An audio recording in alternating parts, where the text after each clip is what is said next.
Monsieur Behrens, j'aimerais que vous nous expliquiez d'abord quel est le champ d'études auquel vous vous intéressez et qu'on appelle la nouvelle économie régionale.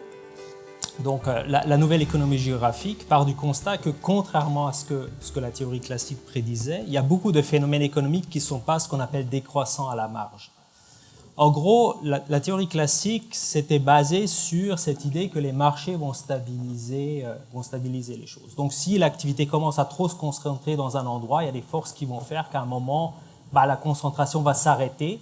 Et donc, on va avoir éventuellement des inégalités régionales, mais elles ne seront pas trop prononcées.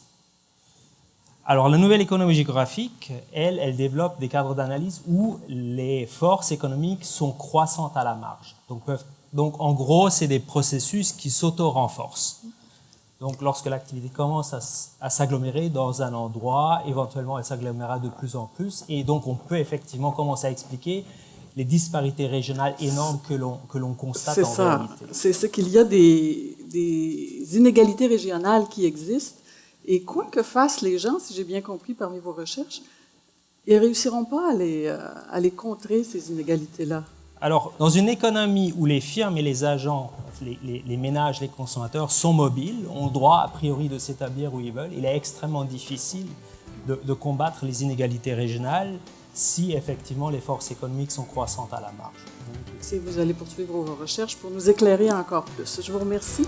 Merci beaucoup. Merci.